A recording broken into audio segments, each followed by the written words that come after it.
오늘 우리가 읽은 이 요한계시록 16장 이 말씀은 하나님께서 대적자들을 향해서 내리시는 재앙 가운데 이제 마지막 재앙에 해당되는 재앙의 시리즈입니다.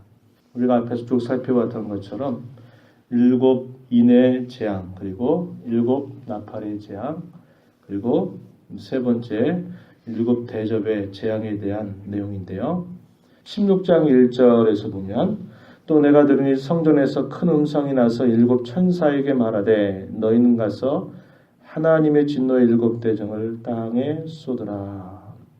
대접을 쏟으라 이렇게 말하는 것은 우리가 앞에서 살펴봤지만은 이 땅에서 살아가면서도 이 세속에 물들지 않고 영적인 싸움을 싸워가면서도 그 신앙 가운데서 그리스도를 저버리지 않고 그 신앙 때문에 많은 시련과 어려움 중에서도 그의 신앙을 잘 지켜가는 성도들, 하나님을 향하여서 간절하게 기도하였던 그들의 기도가 제단에서 드려지면서 그 드려진 기도에 대한 응답으로 하나님께서 마침내 심판을 행사하시는 그런 모습임을 보게 됩니다.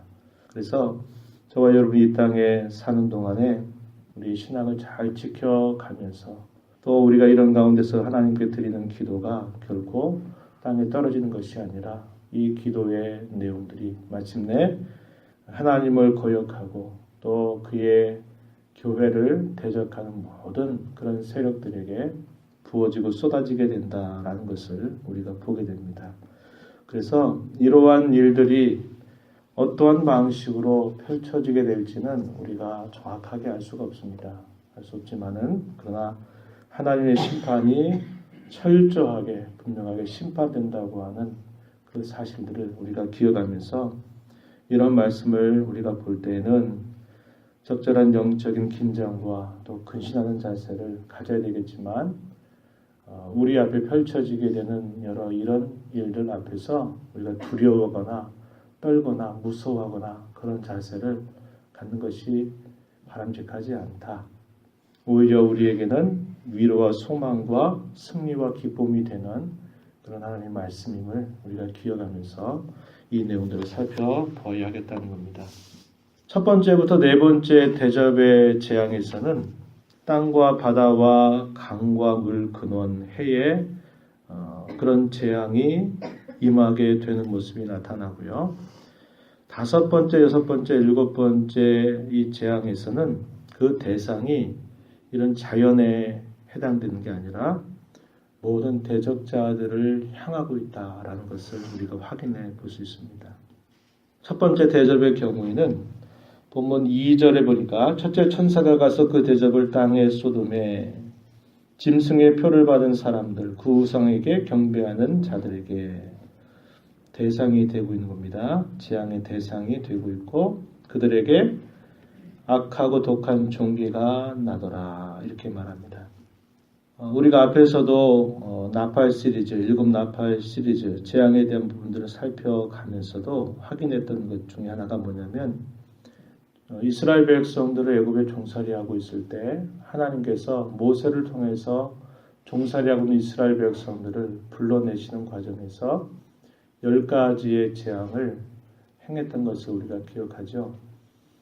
여기서 심판이 진행되고 있는 과정에서 그 출애굽 때, 예적의 출애굽 때 행했던 그런 재앙의 비슷한 모습들이 재현되고 있다라는 것을 우리가 볼 수 있는 것입니다. 출애굽 재앙에서 독종이라고 하는 것 있죠. 악하고 독한 종기가 그 대적자들에게 쏟아지는 그런 경우들을 우리가 기억하는데 여기 첫 번째 천사가 대접을 쏟아 부었더니 짐승의 표를 받은 사람, 그 우상에 경배하는 자들, 그러한 자들에게 악하고 독한 종기가 났다. 이렇게 표현되어 있습니다. 두 번째 경우는 3절 말씀을 보니까 그 대접을 바다에 쏟았다 그럽니다. 그랬더니 바다가 죽은 자의 피같이 되니 바다 가운데 사는 모든 생물이 죽더라. 다른 재앙의 시리즈는 4분의 1 혹은 또 3분의 1 이렇게 표현되지만 이 마지막 이 재앙의 내용에서는 모두입니다. 전체에 해당되고 있다라는 면에서 하나님의 심판이 아주 철저하게 이루어지게 될 것을 보여주고 있습니다. 역시 이것도 우리가 생각해 볼 수 있는 것도 출애굽에서 하나님이 자기 백성들을 건져내시고 모든 대적자들을 심판하는 과정에서 있었던 재앙을 우리에게 연상시켜 주고 있습니다. 셋째 천사가 그 대접을 강과 물 근원에 쏟음에 피가 되더라. 역시 이것도 출애굽 재앙에서 있었던 부분들을 우리에게 기억나게 해주는 그런 재앙이 되고 있습니다. 5절에 내가 들으니 물을 차지한 천사가 이르되 전에도 계셨고 지금도 계신 거룩하신 이여 이렇게 심판하시니 의로우시도다. 6절에서는 합당하니이다 이렇게 고백하고요. 7절 말씀에 가면 제단이 말하기를 성도들이 간곡하게 영적인 싸움을 싸우면서 드렸던 그 기도의 자리 이걸 우리에게 연상시켜 주죠. 제단이 말하기를 그러하다 주 하나님 곧 전능하신 이시여 심판하시는 것이 참되시고 의로우시도다. 하나님께서 이렇게 행하시는 것 참되시고 의로우십니다. 합당하십니다. 이런 말들이 드려지는 모습을 우리가 확인하게 되는 것입니다. 넷째 천사의 경우는 대상을 해에 쏟아 부었더니 해가 권세를 받아서 불로 사람들을 태우고 사람들이 크게 태움에 태워지는 광경이 펼쳐지고 있습니다. 그럼에도 불구하고 그 재앙 속에서 하나님을 향해서 돌이키기는커녕 그들의 악독함이 얼마나 더해지고 있는가 하는 것이 묘사되기를 9절의 중반에 보니까 하나님의 이름을 비방하며 또 회개하지 아니하고 주께 영광을 돌리지 아니하더라.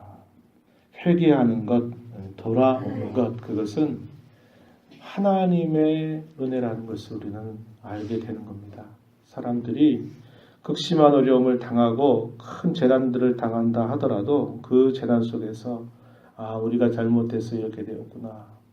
우리가 돌아가야 되겠다. 이런 마음을 품는 게 아니라 오히려 더 갈 때까지 간다. 이런 태도를 가지고서 하나님의 이름을 비방하고 회개하지 않는 그런 악한 태도를 취하고 있음을 보게 되죠.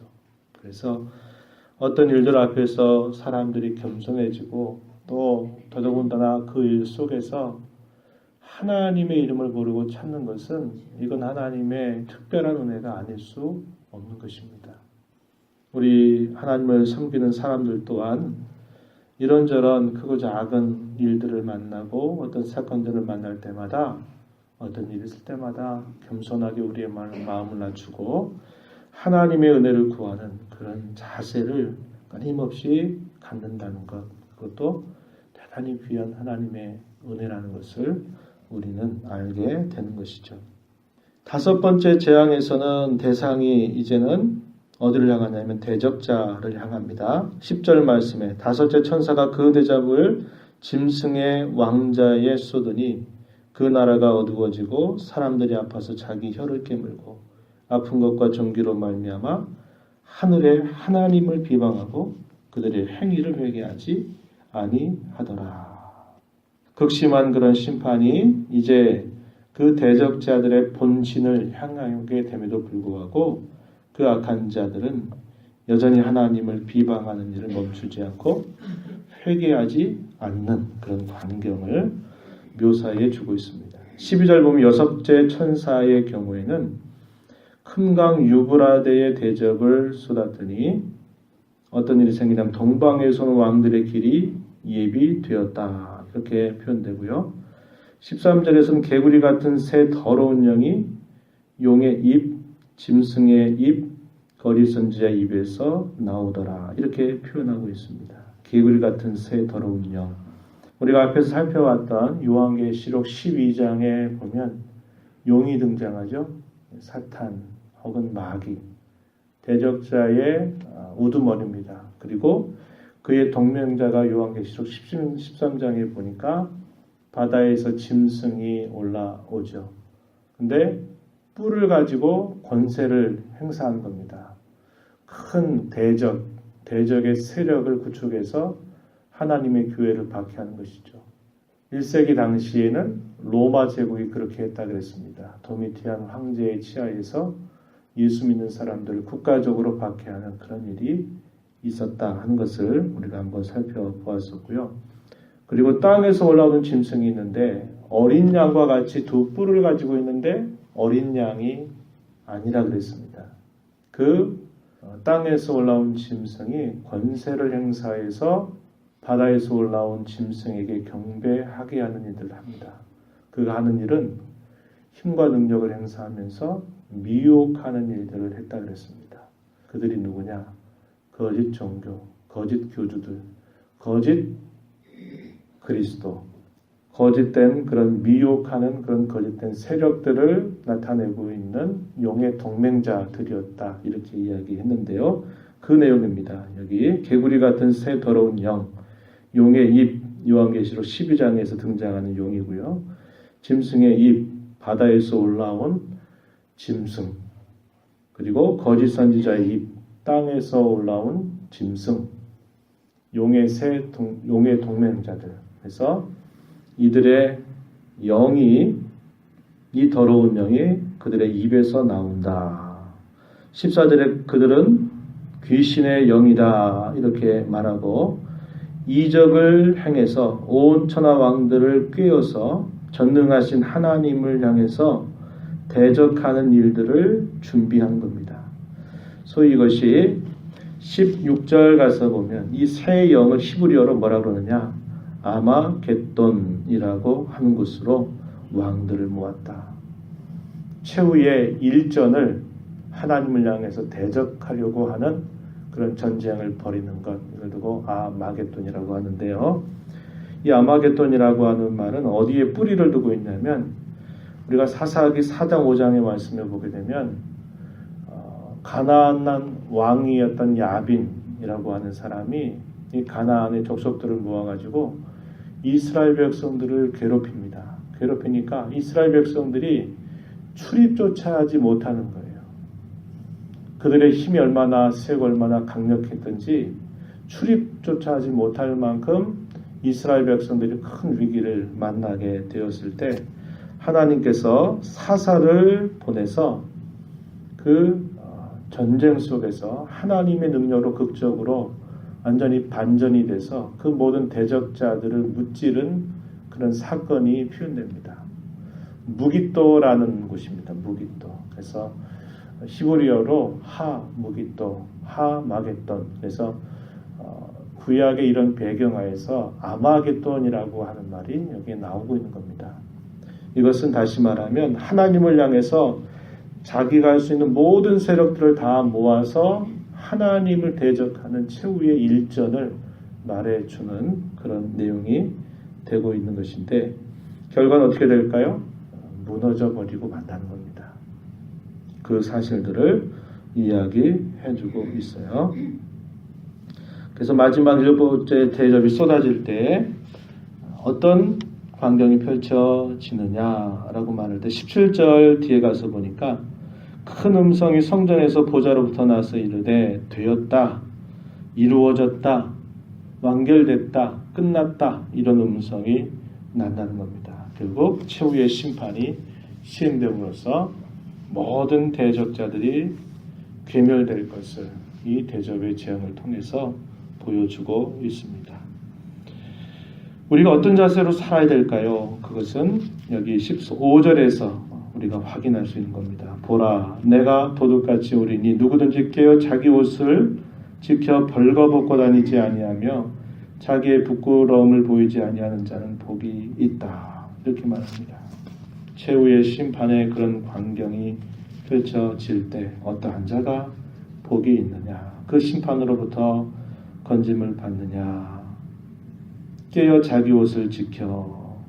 이 자기 옷이 뭘까요? 그리스도로 말미암아 입게 해주신 의의 옷을 말합니다. 자기 옷을 지켜 벌거벗고 다니지 아니하며 자기의 부끄러움을 보이지 아니한 자가 복이 있다. 말은 세상 가운데 살아가면서도 믿음의 정절을 지키고 그리스도를 신실하게 믿고 따르는 그러한 자들에게 복이 있게 된다. 그 사실을 가르쳐 주고 있습니다. 요한계시록은 계속적으로 우리에게 보여주는 말씀이 뭡니까? 우리 이 땅에 사는 동안에는 영적인 전투를 벌이는 사람들이다. 이것을 우리에게 끊임없이 가르치면서 우리가 이 세상에 혼합되거나 섞이거나 이 세상에 타협하거나 그렇게 살아가서는 안 될 자임을 끊임없이 말씀하고 있습니다. 우리에게 주신 믿음의 은혜를 기억하면서 믿음의 도리에 힘써 싸워가는 저희 모두가 되기를 진심으로 축복합니다. 하나님 아버지 감사드립니다. 이 새벽 시간에도 저희들을 인도하여 주셔서 하나님 앞에 나와 또 말씀을 함께 읽고 듣고 저희들에게 주시는 교훈의 귀를 기울이게 하심을 감사합니다. 이 땅에 사는 동안 그리스도의 신부로 단장 잘하는 삶을 살아가기를 힘써 가도록 하셔서 세상에 살지만 이 세상에 물들지 않고 하나님 앞에 정결하고 거룩한 삶을 살아가기 힘써가게 하시고 모든 미혹과 어떤 세력과 시련들로 저희들을 향해서 공격해 올지라도 믿음에서 떠나지 않는 복된 삶을 살아가는 저희들이 되도록 인도하여 주시옵소서. 은혜의 보호자 앞에 나와 간과하니 저희들을 긍휼히 여겨주시고 주의 은혜로 충만한 복된 시간 되게 하시며 오늘도 허락하신 하루 동안 주와 동행하는 삶을 살도록 도와주옵소서. 귀하신 예수님의 이름으로 기도하옵나이다. 아멘.